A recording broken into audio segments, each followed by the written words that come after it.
Welcome back to the Boys and Bolos podcast. I'm down here in the barbershop studio. The rat tail bunker is dead.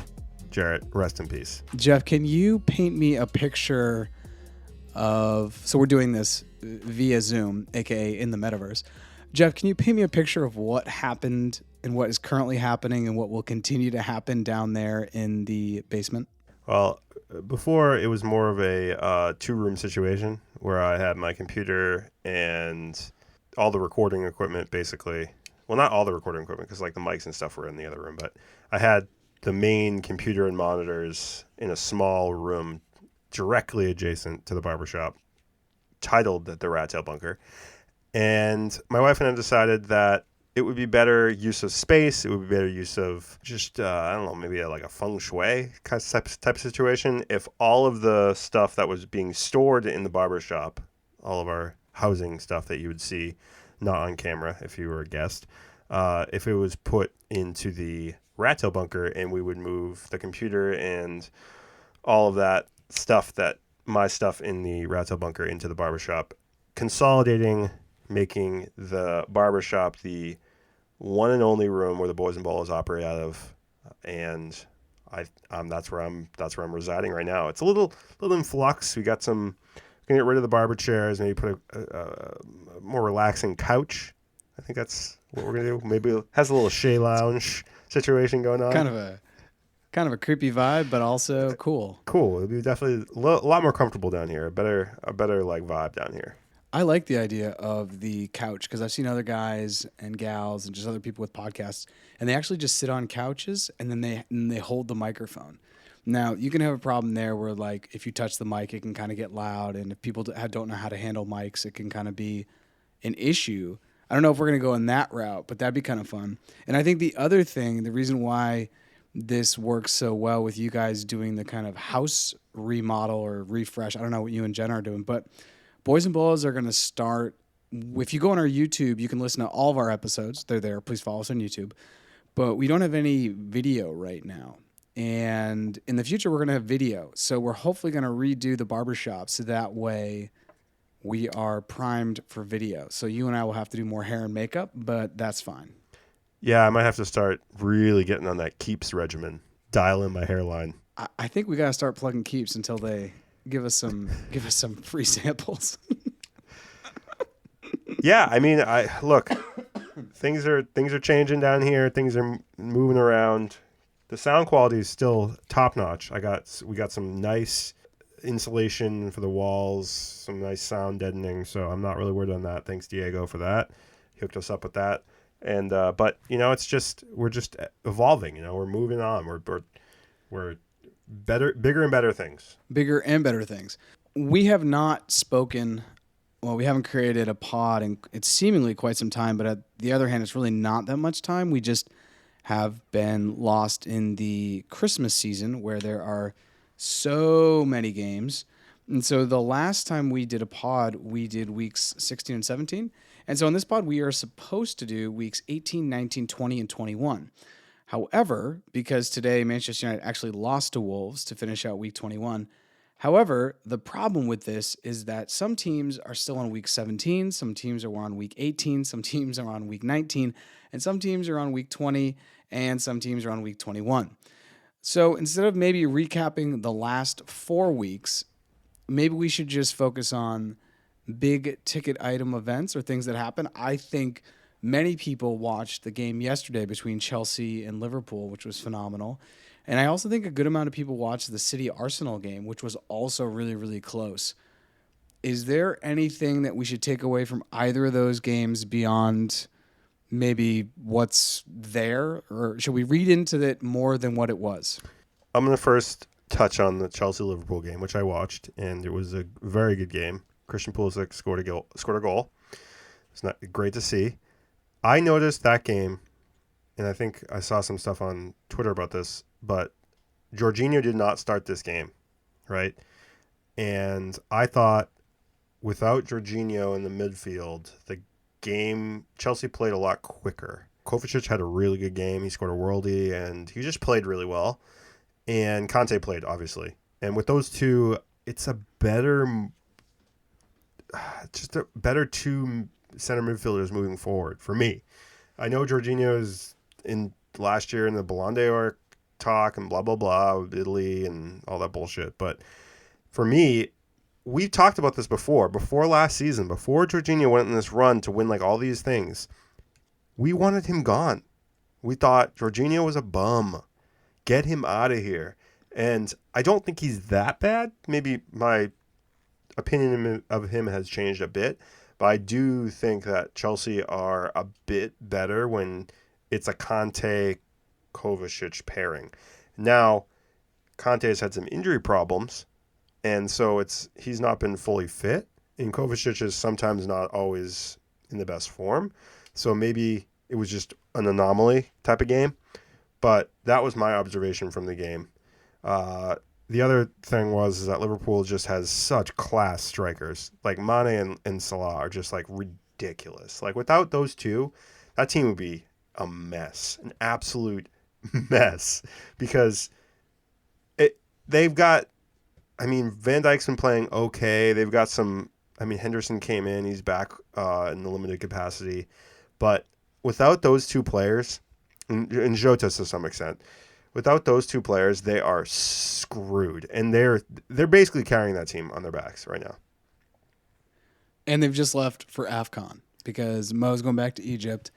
And Mane and Edouard Mendy run the same, I think, private plane down to maybe Dakar, Senegal. So it's going to be fascinating to see what Liverpool do, because not only do they lose Mane and Salah, so this is a shout out, if you have either of them on your fantasy team, you need to get yourself together. But they're also losing Naby Keita, who's been one of the first off the bench in kind of a struggling midfield.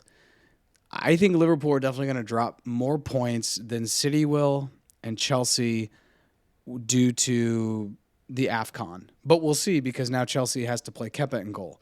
So we'll see how that goes. And to your point about Kovacic and Conte, I saw a lot of the same things, especially on Chelsea Twitter more recently, as I've been getting more on Twitter. And it's like the real issue is not in defense, like when you're in your low block. It's in the transition, because Conte and Kovacic, with the ball at their feet running, are really not fun to deal with. Whereas Jorginho is as slow as mud. And the only way he's going to beat you out of the back in the transition is just with a long ball. He's going to ping a long ball, either changing the flank from left to right, or he's just going to play one over the top that's going to cause you a lot of problems. And, Kovacic looked like one of the best midfielders in the world for those 90 minutes. He really did, because he was next to Conte, and he had sometimes was even playing better than Conte, and I thought Conte was the player of the game. I know that Kovacic scored the goal and played well, and Christian scored the goal, but Conte won so many ridiculous balls he shouldn't have. He gave the assist to Christian, and he was just all over the field per usual. And going back to the City Arsenal game that I mentioned, I think if anything it shows, I know Arsenal lost, but I think Arsenal, and I know I have my bet with John Scheimer that Arsenal will finish ninth or higher, essentially, and he says they'll finish 8th or lower. I think I'm probably losing that bet, because I think Arsenal right now, with what's happening with the rest of the league, basically Man United kind of sucking, Everton dying a slow death, Wolves being okay, but kind of mediocre and not really threatening, and Leicester just never really finding a good run of form. I think Arsenal could actually finish top 5 this season, which sucks to say, because I'm going to lose that $100 Harris to John, but they look good. And they, in many parts of that game, were outplaying City. And this isn't to say that City is the end-all and be-all that we should kind of, push everything up against and kind of say, okay, what's what and what's not, and comparatively. But City's won 7 out of the last 9, I think, Premier Leagues or something. They're turning... Pep has turned the Premier League into the Bundesliga. So I guess what I'll say there is I think Arsenal are playing ever better with Smith Rowe, Saka, Martinelli. All their young guys are looking really good. And even Odegaard is finally finding the form that I think Real Madrid always hoped that he had. Those are what I would take away from the last couple of weeks. I think United is kind of rough because they got the new coach in, and all I hear out of that locker room is that they're not really happy. So I don't know what happens there, and what do you even think United's thinking as a club for the January transfer window, which I believe now must be open? It's open. I think they're going to wait until after these FA Cup games, League Cup. Well, there's League Cup games and FA Cup games, but basically they're going to use the sort of, I don't know, I wouldn't call it so much of as a break, but the next 2 weeks basically to figure out what players can come in and out. I don't know if United can bring in anybody that's going to make that big of a difference for this team. I think for them it's all about chemistry, not so much about talent. And they haven't figured out what the best midfield is. I mean, they had Phil Jones starting center back today. I mean, that guy hasn't played this Premier League game in 2 years. How is that ever going to work? And he was the one that headed the ball out to Matinho, and Matinho scored. It was on like a Traore cross in the box. He headed it out right in the middle of the field, and then Matinho just picked it up and scored. So I don't know. I don't know what United's deal is. I don't know if it's a coaching issue. I don't know if it's a chemistry issue. I know that this team might get rid of Greenwood or Martial. Probably Martial this January transfer window, and maybe Van de Beek because they're not getting playing time. But they would have to. I don't know if they would be on loan or if they'd be a buy. I really don't know. I don't know what the answer is for United, because I don't particularly follow what's going on with United in transfers. I don't really know if they're going to bring anybody in. They don't have a big issue with. I mean, they didn't score today, but Wolves are a pretty good defense. They can play the low block, and they have an outstanding goalkeeper. So I wasn't thinking that they were going to be able to score on Wolves anyway. I figured this game was going to be a 0-0 draw, and then it came down to United making a bonehead. Traore came in, changed the game a little bit. He added some width to the outside and the threat in the outside on the flank, the right side. So I don't think that United had an answer for him. He was just causing mayhem, even though he doesn't have a great final kind of pass in him, really, because I think he lacks that quality. But either way, they had to respect that he could make the runs on the field, so they didn't really have an answer for him. So I thought that was the difference maker, the sub that Wolves made for that game. But I could have totally seen this game going 0-0, and it wouldn't change how I feel about United, really. It's like they're kind of a mess, and they're kind of, usually see when a coach comes in, a new coach comes in, there's kind of like a honeymoon period where they win a few games right when that manager comes in, and that never really happened. I mean, it's not like they've been bad. They've won a few games, they've tied a few games, they've lost a game. They've just kind of been the same as they were under Solskjaer. So maybe it's a player issue. Maybe Ronaldo's not the right guy for the locker room. Maybe Pogba hasn't been around. I don't know what his deal is, and Rashford's maybe just not as much of a leader. He's too young to really make a difference. What are your thoughts on it? I don't really know. My thing is, like, it's not the coach, it's the players. I just think it's not a good set of players. Because Ole was there, people were like complaining, they wanted him out for a long time. He went out and they brought in a new coach, and everyone's like, oh, it's going to be better. And like you said, normally a coach will come in and there'll be a huge change. Look at what Tuchel did at Chelsea. Look at what Conte has done with Spurs. Look at what Steven Gerrard has done at Aston Villa. Normally there's just a change of optimism. Even if the lineup is even almost the same, the coach is just infusing something that's a little bit different in the locker room, and there's just a completely different atmosphere around the entire club. But I don't know, I'm just not seeing it. And I think at some point it's like United have to really this summer decide whether they want to keep Ronaldo. And I think they have to let him go, because I think he's just sucking the air out of the room, and I think the ball is just kind of forced into him too much, which I understand because he's a phenomenal forward. But at the same time, like, you have Mason Greenwood, you have Jadon Sancho. Just let those guys play more. Let them get more and more run.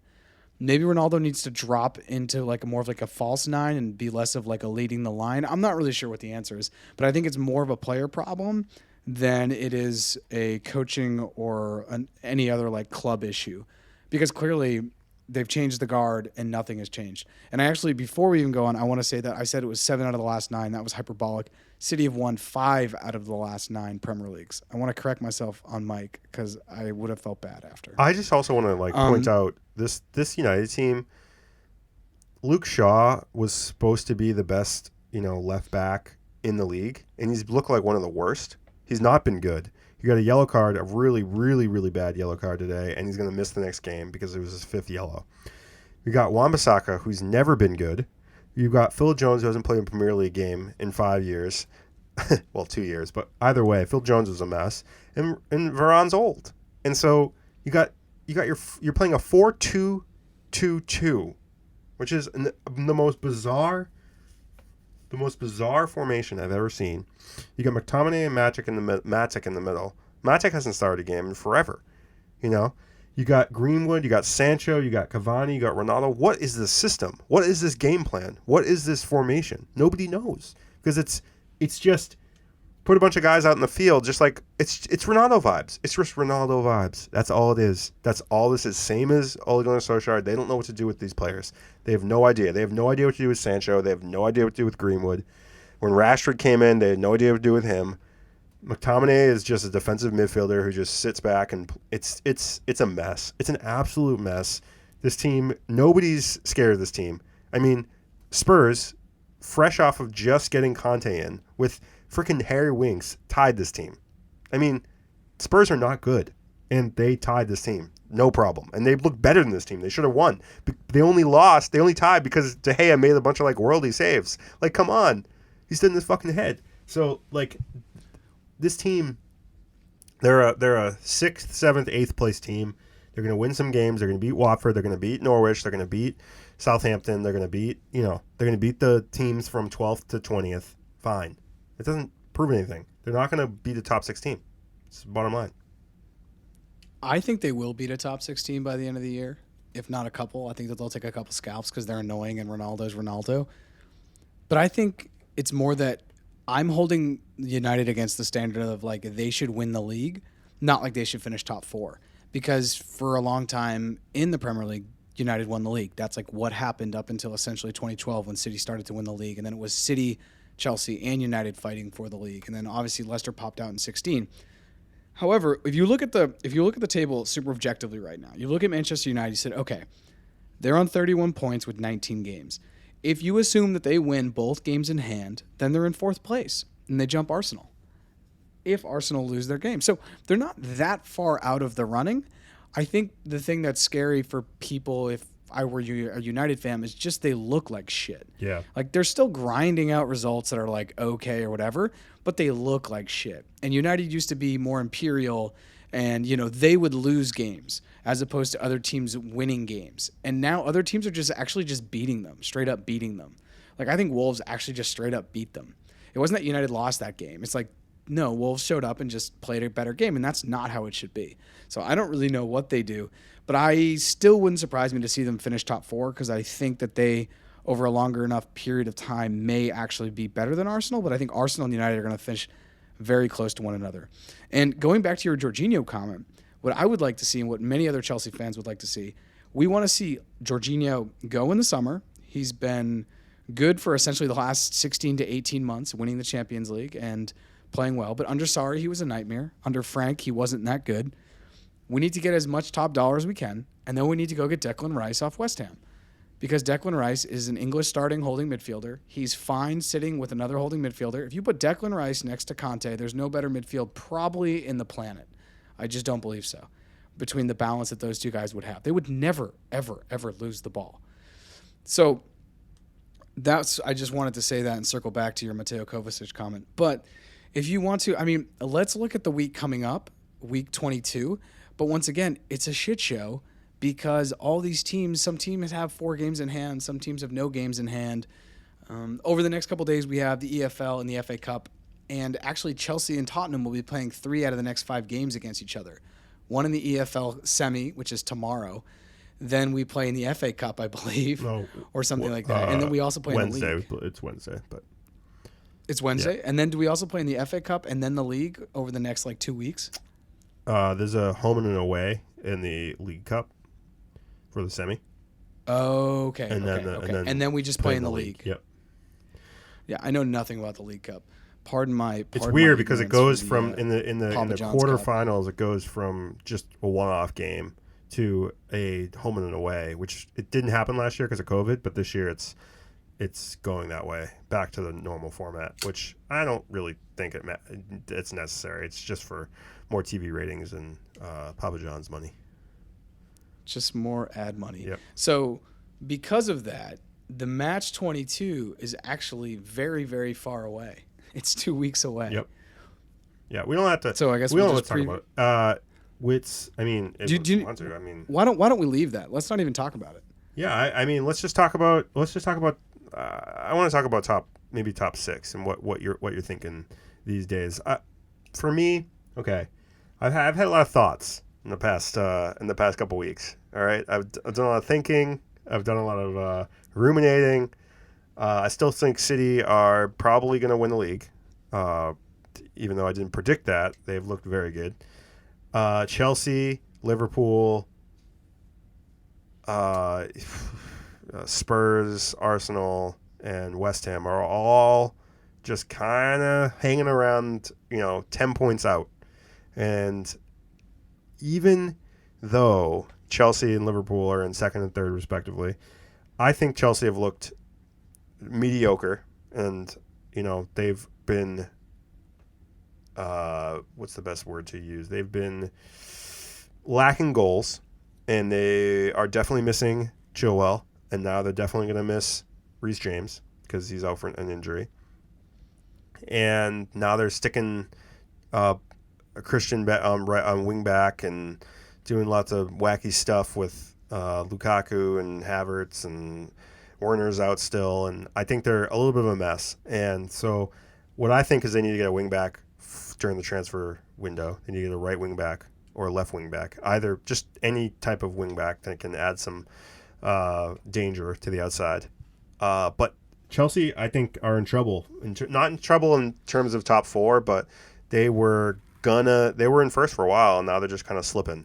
And, it's going to be a battle for that top 4. I think it's going to come down to probably West Ham, Arsenal, Spurs, and United for the 4th place spot. I really still do think Liverpool and Chelsea they have the money to bring somebody in, or bring a couple players in during the January transfer window, but they're not going to catch City unless something catastrophic happens to City. But I just don't see it happening. Their system is too good.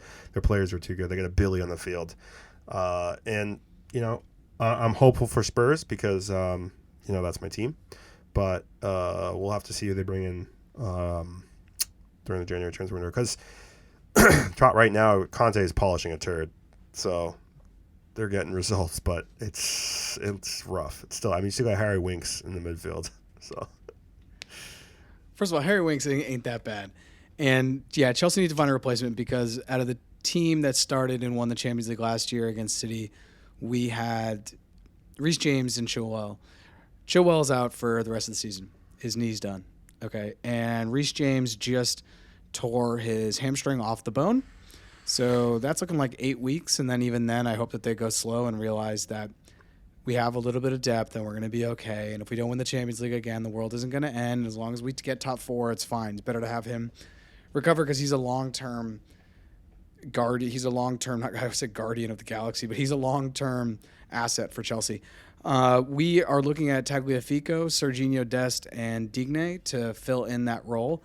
I think we'll have to get one of them. I would love to see Serginho Dest come over. I think that there's going to be more and more links between Chelsea and Barcelona as we go into the summer, because Barcelona is going to be looking to get some deals. And there's a serious situation where if we don't get Dest in the January, I think we'll get Dest in the summer. Either probably most likely for Azpilicueta. They have been looking at Azpilicueta for a while. He was the Spanish captain. Went to the semis in the Euros. He just won the Champions League. His numbers are actually really good as a defender. And Lord knows Barcelona needs help with the defense. So I'm not really sure when that's going to happen. I agree with you. I think something has to happen in January. But I think Tuchel is going to go to the academy or go to Digne. I don't know if he's going to go to Dest necessarily. My question for you is, would you, player for player, no money on the table, would you switch Lukaku for Kane? No, 100% no. And I don't, and we both agree on this. Lukaku is a lug, especially in the Premier League. He is not quick. I've been saying he's it not quick since they bought him. His first touch is atrocious.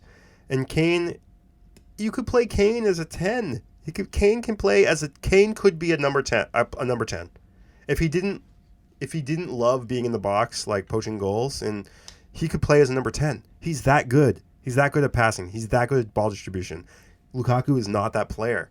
And Lukaku can't defend for shit. And Kane, you can stick Kane in a defending corner kick, and he'll play pretty well. Like, pound for pound, Kane is a better football player than Lukaku. I said it. I don't care. Anybody disagrees with me. It's 100% true. Lukaku's been not that great in the Premier League. He's only been good in Serie A, only good in the Italian League, because he's playing against a bunch of farmers. And I will stick by that. It's not a good trade. $100 million, 100 million euros, or whatever it was for that player was a terrible buy. Chalk it up for another one of Chelsea's poor buys. It may have been one of our worst buys, and that is really saying something, because we've had some howlers in the past. I don't know what's going to happen with Lukaku, but I hope that he continues to not get time, because we don't play him against Liverpool, and we're just way more fluid, back to front, front to back. It's just a way better game. It's like actually more fun to watch. When he's in the field, it's just so brutal. And if we're going to talk about top 4, top 6, City are going to win the title. Unless there is COVID-22 or some other God thing comes down and like all the City players die in some hot air balloon accident or they're spelunking and die in the Batcave, they're going to win the title. Right. So that's done. Now it's who's going to come in the other 3. I think Chelsea and Liverpool are going to be there. I don't see a way that they're not. Then it's like who's 4th? Because I think it's Arsenal, West Ham, Tottenham, or Man United. I actually still think Man United will finish 4th, Tottenham 5th, and I only say that because I think Conte is just he's a better coach than Arteta. And that's not to say anything bad about Arteta. I just think the world of Conte. I've seen what he's done. He took us from 10th to 1st in one season, which was incredible because he didn't even make that many buys in that offseason. He just got Eden Hazard to start playing again and got Cahill and David Luiz to play exceedingly well, and I think it was John Terry's last season. So I think United finished 4th, Tottenham finished 5th, and then I don't know what happens with West Ham and Arsenal. I think Arsenal actually may finish 6th in that scenario, and West Ham continue to get knocked down because I've been watching West Ham as of late, and they kind of feel like they're taking their foot off the gas, and they're not getting some of the lucky bounces that they were earlier in the season. Antonio is still looking okay. They're bringing Lanzini off the bench. There's some other things there, but like they're creating their own luck at this point. You gotta hope that they get. You gotta hope they get 7th or 8th, so Declan Rice gets and Souček get like, I don't want to be on this team anymore. I'd rather play for a team that's in the Champions League. Well, it's gonna be so expensive because Chelsea approached them last year in the summer and were like, hey, we want Declan, and they wanted $100 million. So I don't know, and this is also off the wings of England being in the final of the Euro. I think you're right. They have to fall fairly far down to see their market value also fall down. But I'm not really sure. I think Declan Rice is a sure sign. It's a sure sign for Chelsea sooner or later. I just don't know when. It would make sense this summer where there's not going to be much going on. I've been saying it for a while though. Those players, like for a while, it becomes like, okay, it's fine and all to have some pride playing for West Ham, right? But eventually you want to get paid. And you're in your mid-20s, and you're seeing the team, you're seeing the Blues, you're seeing another London team, those players are getting bank. And you're like, I'm better than most of those players in that team. They're playing in the Champions League. They're competing for every trophy. They're competing for the Premier League. I'm on this team where, yes, I'm the best player on the team, but we're not going to win. We're not going to win the Premier League. We're not going to go very far in Europa League. We're not going to be in the Champions League next year. I want to play at the highest level. And so eventually, they're never going to say the wrong thing. They're professional. These guys are professionals, but you can't tell me that they don't want to play for a Chelsea or a City or a Liverpool. You know what I mean? Like that's... If Declan Rice goes to Chelsea, assuming that, where do you think Souček goes? Oh God, that's a good question. I don't know. He might just leave the Premier League. He might end up at a Sevilla or like a team in the La Liga or something. I don't actually know. I don't have a good answer because he's not for that. English, so I'm just- so he doesn't have that like English tax where like you like necessarily is overvalued, like Declan Rice does, but he's quality. So I just don't see how that West Ham team can keep these players based on the whole like chip on their shoulder type of attitude, because that's basically what they are. They're just like, we're the underdogs. We're like, we don't have as much money as the other London teams. Blah blah blah. Like, look how good we are. That can only go so far, and I hate to say it because I like the idea. I don't like West Ham because I'm a Spurs fan, but like that whole sentiment can only take you so far, you know. And like David Moyes, If I'm Declan Rice, I just don't want to play for David Moyes. Yeah. Period. I'm like, oh, I could play for Klopp, Pep, or Tuchel, or Conte, or even Arteta. I'm going to go do that. Or whoever United's going to bag in the summer, because I think they're probably going to go for Zidane. They're going to go for a heavy hitter as their also way to try to probably keep Pogba and keep him happy, because they know when Pogba plays well, United win. I don't know. I just wouldn't want to play for David Moyes. yeah, I agree. I just wouldn't want to play for West Ham. You play in that London stadium. I don't know. It's just like the whole bubbles. I don't forget it. I'm not a West Ham fan. I don't see the appeal. I guess West Ham fans will get mad at me for this, but like, it's fine. But like the reason why, I mean, they just can't compete at like from a spending level as the other London teams. And so if I'm a Declan Rice or if I'm a Souček or, you know, whatever, like I'm going to leave and I'm going to take a payday, and they rightfully so. They're going to play at a higher level. It's not all about the money, but I mean somewhat about the money, but it's also about competing in the biggest tournaments and the biggest competitions. So that's just, you know. Gotcha. So we're not going to cover week 22 because we're still literally 2 weeks away, and there's 0 point because COVID's going to happen. More stuff's going to happen. We got EFL Cup. I think we got some FA Cup. And Chelsea actually are going to go to the Club World Cup for some time. So there's a lot that's about to happen. Let's talk super briefly about fantasy, because I got as high as I've ever gotten. I got up to 8th, and then I just checked, and I'm back down to 10th. But that's because from 10th to 7th, it's separated by 4 points. Actually, that's a lie. I should go 12th to 7th is separated by 10 points. So it's very, very tight. I am in 10th. You are up to 5th, which is nice. And Nick Bailey is now number 1. And I texted him. I said, Nick, happy birthday. Good job. Look at you. Nick Bailey with the City Slickers is now number 1. But here's the thing. Osman, he's been quiet the whole season, is now sitting in 2, 4 points behind 1.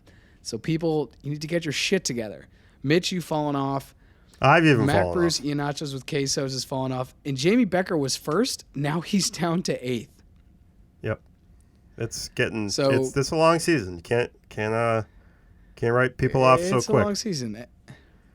And I'm looking at what Oz has got. He's got Emerson Royale, Kufal, Keane in the back, Jared Bowen, okay, Son, De Bruyne, Damari Gray, and then he has Ivan Toney, Antonio from West Ham, and Kane. He is a Chelsea guy, and he has deep. The most players he has are from Spurs. That is deep, and he has no Chelsea guy on the field. Oz, I'm calling you out. He better hope that Spurs don't sign another wing back, because I heard that they want to upgrade from Royale right now. Maybe bring in a Trippier. Oh, really? Yeah, I've heard Good some God. rumblings.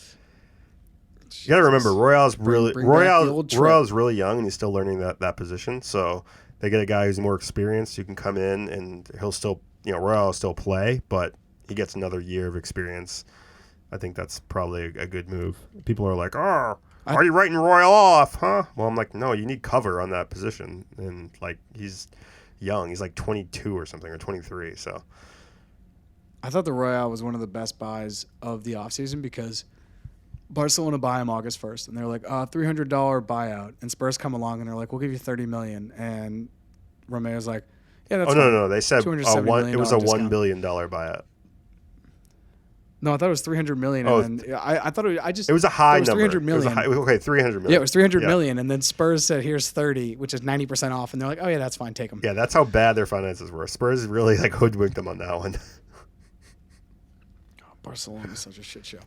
Well, anyways, I just wanted to call out that Nick Bailey is number 1. Osman is coming in at number 2. Mitch has dropped to 3. Jamie Becker has fallen off the earth to 8. You're in 5th. I'm in 10th. And Diego was getting high up, and now he's down in 12th. So that's dark. Well, all I can say is all the people who are listening and participating, thank you. Thank you for doing that fantasy and participating. Doing the fantasy. And making it lively. That's all I have to say about that one. Making all of our dreams come true. Well, maybe next episode I'll have a better update of the barbershop studio. Maybe Jarrett, you'll join me down here, COVID free, hopefully. Yeah, we need to do a new. If you go to our YouTube, you can see the old barbershop and rat tail bunker studio tour. We'll have to do a new tour video so we can let the people at home know what the barbershop is shaping up for and what it's looking like. Maximum comfort 2022. Yeah, it's gonna be like a very like creepy vibe, like black lights and couches. You know. I don't know about the black lights, but definitely couches. All right. Well, Jeff, thank you for inviting me on this call tonight. Well, it's been Jarrett, a pleasure. be well. I know you're still recovering, and hopefully next time we can. We can. That was my COVID reunite cough. in person. You might have to still wear a mask. I won't lie. I might wear a biohazard suit. That's it. Put the biohazard suit on. Until next time. All right. Ciao. Thanks for listening to the Boys and Bolos podcast. You can find us on Facebook, Twitter, Instagram, Patreon, Twitch at Boys and Bolos. If you'd like to be a guest, please reach out. You can hit us on any of the social media accounts that Jeff just mentioned or email us directly at boysandbolos@gmail.com. Thanks for listening and see you next time.